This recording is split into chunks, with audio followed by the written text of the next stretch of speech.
Hey guys, what is up? It is me, Pagey, here once again with another video on The Flash, and it's weird, just random media, not even live action, just media things that they keep doing. So last week, I think it was just barely last week anyway, around a week ago, we talked about this new Flash series coming away, not on television, not on, I guess, YouTube or on the movie screen, but in the form of a podcast, and that was going in hand with the rumored Rogue series that is reportedly in development at DC Studios and will take place in the coming years of the new DC universe that is being, shaped and built by James Gunn, though that's yet to be 100% confirmed. Now, of course, the Flash movie has come and gone in, honestly, a flash, and that's not in a good way, unfortunately. And though the movie didn't strictly set up a sequel like some other movies do, when that's through the the closing moments of a film or a cliffhanger or maybe like a mid or end credit scene with a villain or whatever it might be, we actually got an information drop that confirms, like 100% confirms, there is a sequel story to the movie coming, and it's connected to something we recently talked about that is Flash related, and that's coming in a matter of days, and that is that podcast series that is coming to Apple Podcasts in a few days now. I think it's Monday American time. That series being The Flash Escape the Midnight Circus. Now, originally, because it didn't state otherwise, most just assumed that this, podcast thing was just a standalone project, sort of like some of those other DC-related podcasts that they've done, over the past couple of years since they started doing them.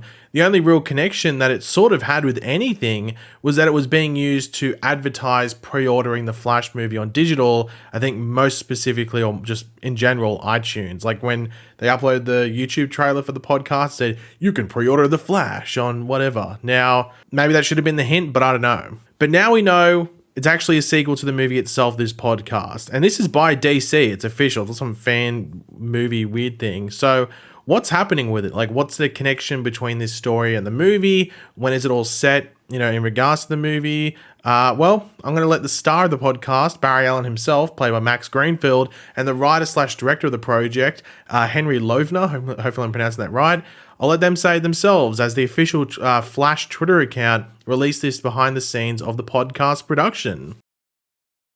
Cool. All right. Whenever you're ready, go for it. This is exciting, Colin. We're doing this. At the beginning of the podcast, we're finding Flash a little bit later in his career from the film. So this is jumping forward by a few years. He's suffering from the same flaw that many heroes have, which is a little bit of hubris, and he's getting a little bit cocky, and he's feeling maybe a little too confident in his powers. No, listen to me. So I slip out, I stop the bank heist, arrest Captain Cold, and throw on my tux just in time to attend the Dinwitties with Iris. I get Captain Cold, I get the girl. This is flawless. It's pretty cool to play a superhero, especially when you don't have to do the action.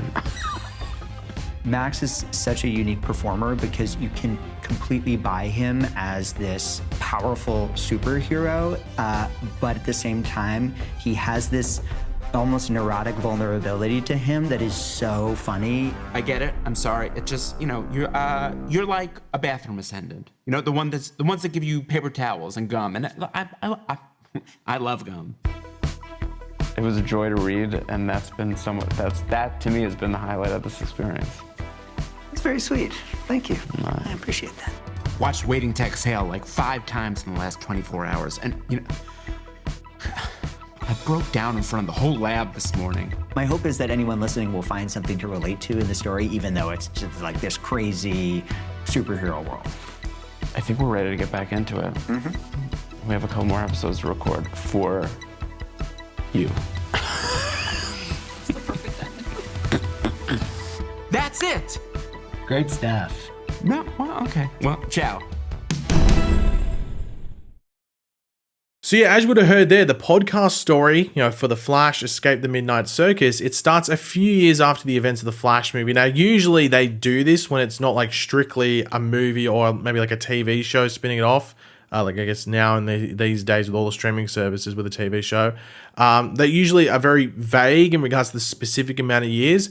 And I have a feeling in the actual podcast itself, they won't say the year or how long ago a certain thing happened. They might just reference that certain things happened, and we just know that this is the Flash, and he's a bit older. So I think in the movie he's like 28, I think. Or 27, 28, 29, late 20s roughly. So in this series, they're probably going to make him like maybe 33, 34, around that era. not era, but around that age. So that's probably what I'd predict. But at least we know it's after the events of the Flash movie. So we should expect some references to something. And we know in this story for this podcast thing that involves time travel, which is sort of as a question mark that, you know, Barry would do time travel again after the Flash movie's events. But then again, he was changing something major with like his mother's death and then trying to fix it. So maybe he thinks like maybe he hasn't done it since that point. So he doesn't do it that often, but he doesn't really see like that he can't do time travel at all. So, and it seems like he accidentally time travels as well, based off what we heard in the podcast.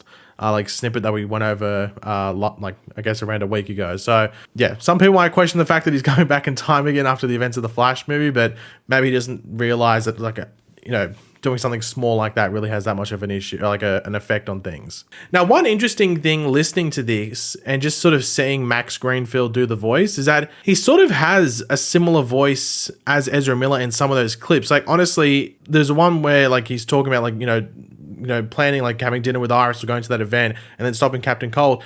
If you told me that was Ezra Miller, I'd probably believe you. Maybe it's Ezra Miller with like a bit of a sniffle, but it sort of sounds like that. And it makes you wonder if they really wanted to, like if they actually had legitimate plans for Ezra Miller to continue as the Flash, but they're not going to anymore. Maybe they could just recast Max Greenfield in the role and just make it a bit of a tiny bit older Barry Allen.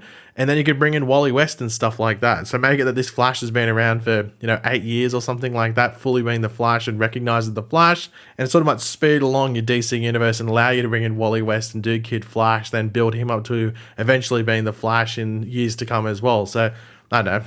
Probably not going to happen at all, but just food for thought. Food for thought. There we go. I think I can speak. Now, here's the big question, I guess, around this project now that we know that it's, I guess, somewhat affiliated with the movie, is that most people didn't really care for this, like, I guess, thought to be standalone project or Flash podcast thing. But now that it's connected to the movie, will it be worth listening to even more for certain people? Like, will certain people that like weren't going to listen to it at all be like, hey, I'm now sort of interested, or that someone was on like 50-50 might be pushed over and it's like, yeah, well, I'm definitely going to listen to it now. Like for me, I was probably going to listen to it anyway, just in my spare time while I'm doing something where it's like making dinner or driving the car or something, just listen to it.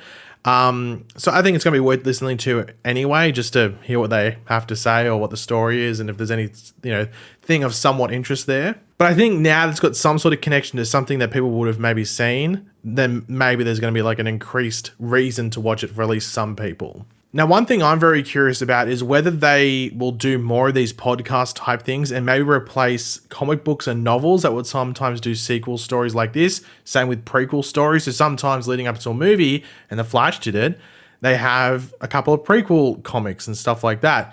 Will they use the podcast to replace those? Because I don't know what would be more expensive and like time consuming. You'd have to think it's the comics. But in regards to cost, I'm not too sure. I guess it depends who voices the characters. Like if you get someone that's known, that might require a bit of a paycheck to do it. That's probably what decides whether the cost wise. Because you think time wise, it'd be much more expensive to write the comic, draw the comic, color the comic, print the comic, send the comic out, everything like that. So that seems like it'd be more time, time costing. So I'd assume that doing the podcast is the easier thing to do time-wise, but cost-wise, they might end up being the same. But it wouldn't surprise me if they do this with a bunch. It probably makes it easier because people like listen to stuff all the time. People don't want to read nowadays, which is a bit of an unfortunate thing, but people don't like reading. So maybe doing the podcast things isn't that bad of a thing. People might actually listen to them and be like, okay, well, I want to listen to this small story that takes place, with Jaime Reyes or something following the Blue Beetle movie and see like this little mission that he goes on, or a day when he goes to school and has to deal with this, small mission, like, while school's going on or something like that. You could do fun things like that, which might not warrant a comic or let alone a movie or a TV show story or something like that. Now, there have been a lot of people wondering, like, when this was organized, because, like, was it organized when, like, before the Ezra Miller stuff happened, or was it done, like, only over the past, like, couple of months or something when, maybe the projections for the movie weren't that great?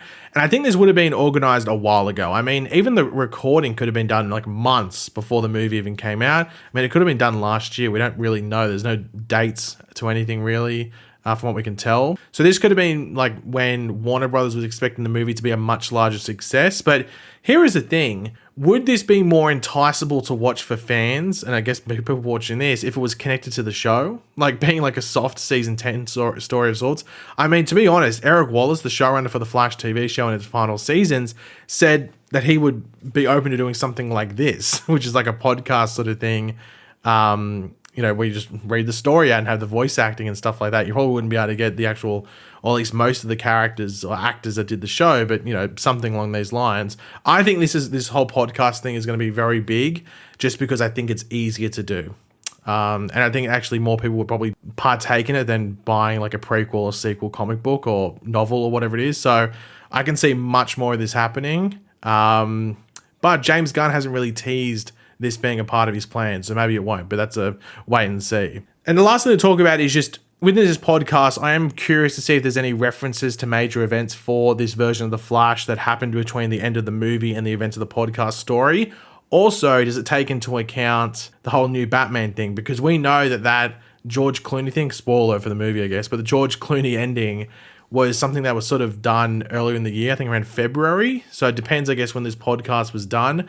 Will it include like this being like this completely new Batman, and is going to be references to like maybe there being a different Superman on this earth or whatever it is? Maybe that might be, you know, worth listening to the podcast for. But then again, it might just touch upon Flash-centric characters like Iris West is mentioned, Captain Cold, things like that. So that might be all that's focused on. But then again, they might mention things in this new world years after Barry returned at the end of the Flash movie, but that's a wait and see. But yeah, guys, thanks for watching. Hopefully you enjoyed the video. If you did, it'd be awesome if you could drop a like on it and show support. Let me know in the comment section down below your various opinions on this. Does this make you want to watch the pod or listen to the podcast more because it's connected to something that you might have watched prior?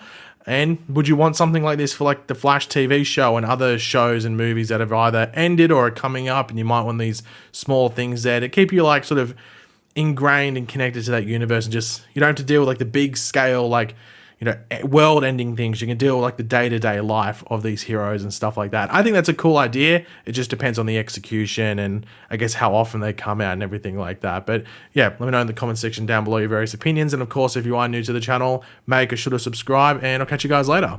Goodbye.